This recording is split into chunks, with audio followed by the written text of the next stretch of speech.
Hello, my name is Robert Mounce. Hi, my name is Alberto Pinedo, and this is Movies in the Morning. Today we'll be talking about Interstellar and Gravity. Yeah, basically, I will take on Gravity. I definitely like Gravity. I really enjoyed the cinematography. I like the story.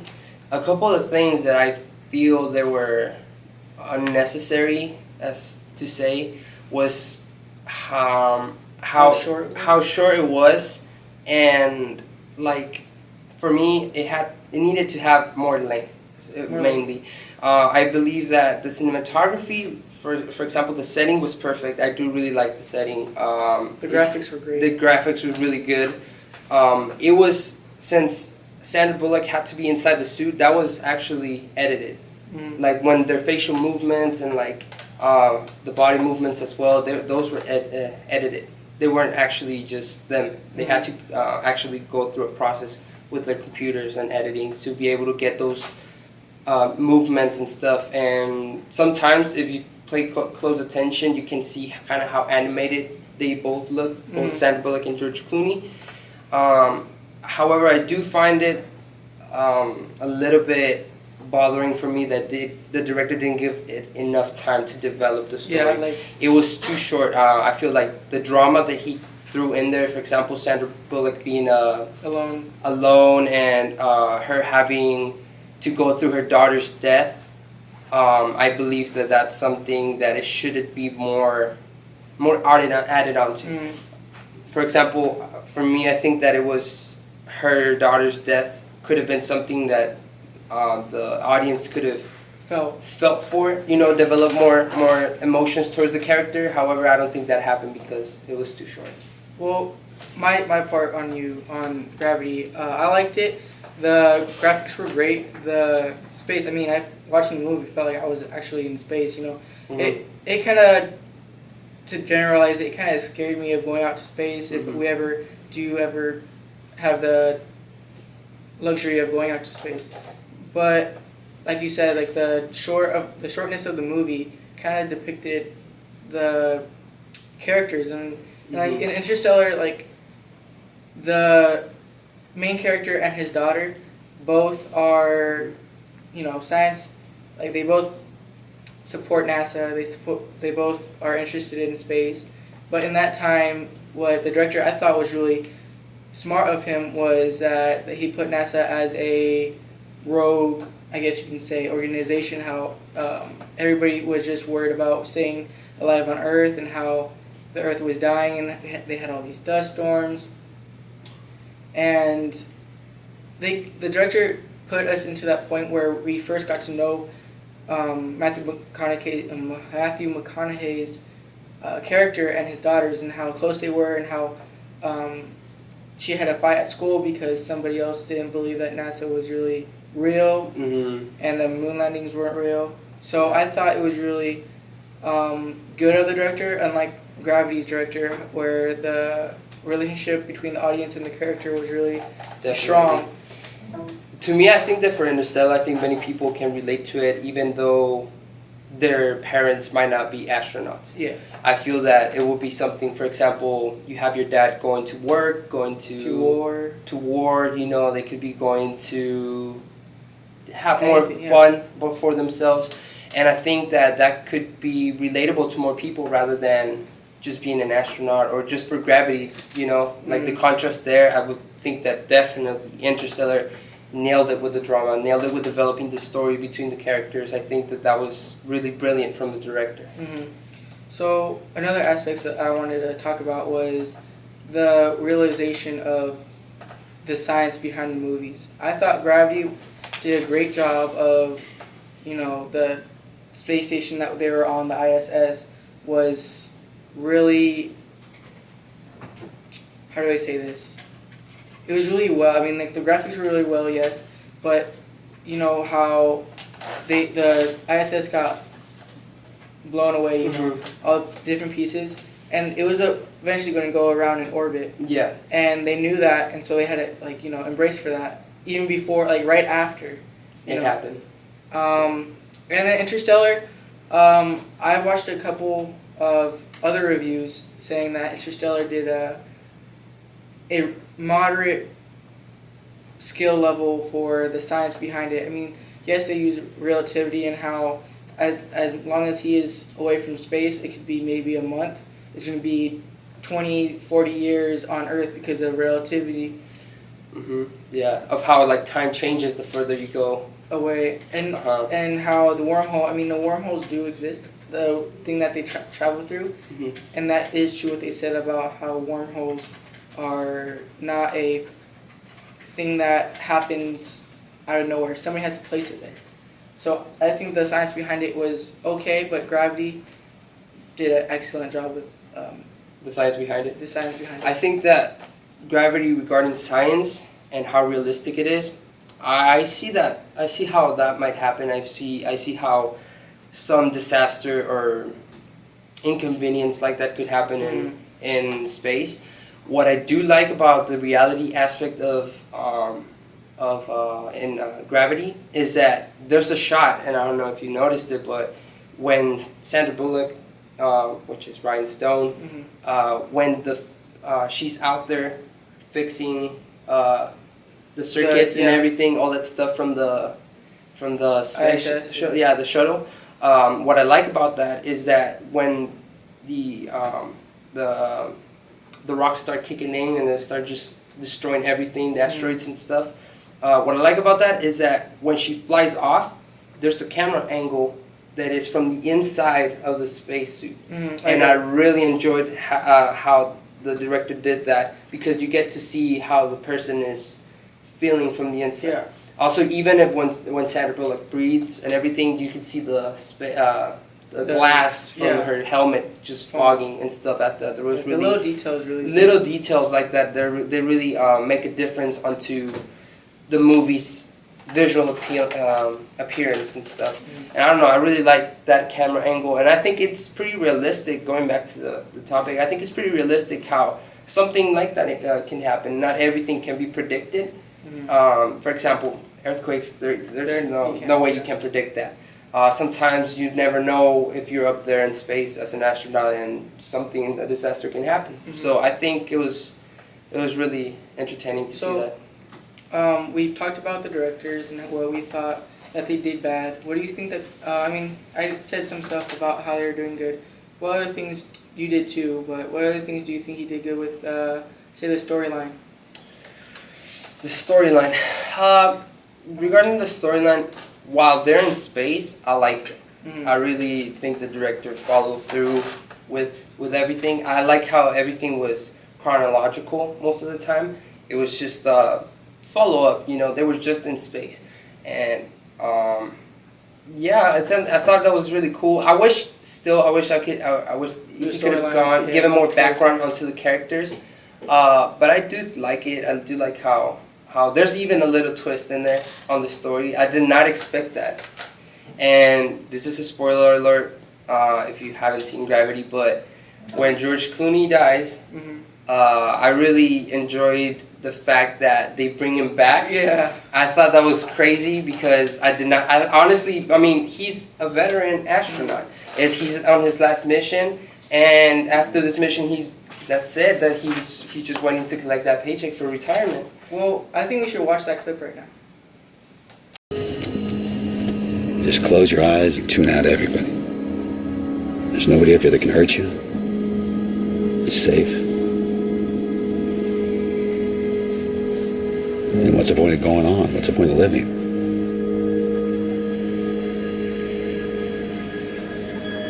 Your kid died. It doesn't get any rougher than that. But still, it's a matter of what you do now. If you decide to go, then you gotta just get on with it.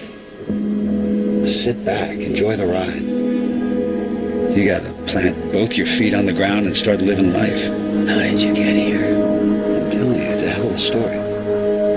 Hey, Ryan. What? It's time to go home.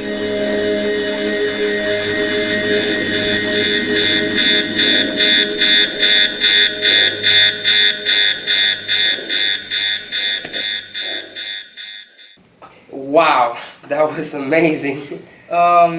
I kind of like the fact that it kind of toys with the audience. I mean, we know that that's basically almost impossible. Just like, oh yeah, I came back from nowhere. But I mean, it kind of gives you a little like hope. I think the director kind of plays with the audience with like that. There should have been a little bit of hope, because for me, I believe that as long as the audience get the sense of hope, even it gives them the waiting, the anxiety to wait to see what's gonna happen next. So I think that's what the audience grasps when something like that happens, that they give them. So we've talked about the Gravity storyline. Let's talk about the Interstellar storyline. So what happens is that a NASA enthusiast, he used to be a really good pilot. Matthew McConaughey plays his character, and he the world is so doomsday that the crops are all dried up. There's dust bowls everywhere. That he decides to go on this scavenger hunt off of his daughter's bookcase, which we later find out, spoiler alert, is him actually in the end, which pushing the books. I thought was really good. But anyways, back to Earth. He goes on to this treasure hunt with his daughter, who sneaks into his car, and he goes to NASA. And NASA is like, "How did you get here? We've been like waiting for a pilot," which I thought was really well. We were talking about how NASA was like a rogue organization. I thought the director kind of gave us a kind of what he thought was a future glimpse of NASA, about how nowadays like NASA's getting less and less more budget for their exploration of space and launches and everything, that they've hired other organizations or companies to do it. I think it addresses issues. I like that little detail that the director made. Yeah, just it does add, like not only Government, NASA, give NASA. NASA. The NASA's just always on space doing their own thing. No, there's actually a process behind it. They are really struggling economically, financially speaking.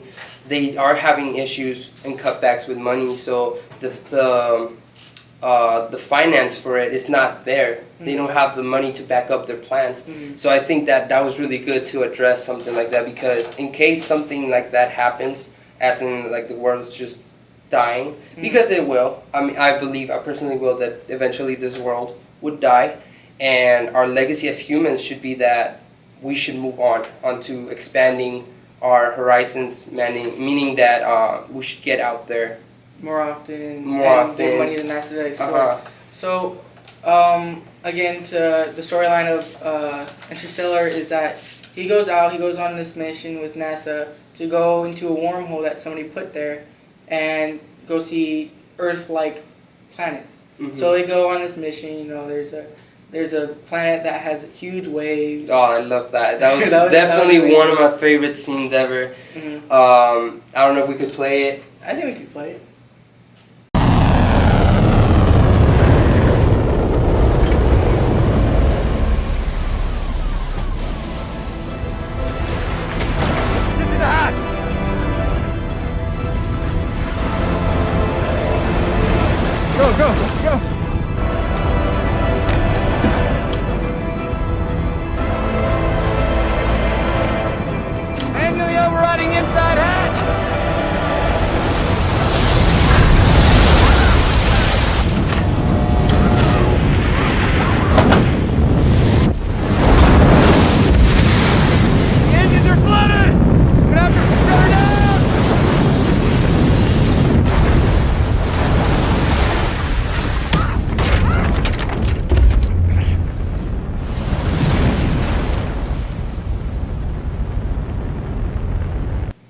It's just amazing. I just love it how the wave is just humongous. It's just this amount of water.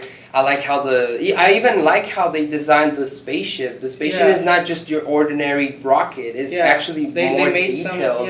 It looks more futuristic even. They made their own design. So, anyways, a subplot of that is that the more time they spend, because Matthew McConaughey's character doesn't want to be there very long. He wants to go back to his daughter, and he finds out after he comes back from that water planet that she's 20, 30 years old. back on Earth and getting communications like video chats, and I think I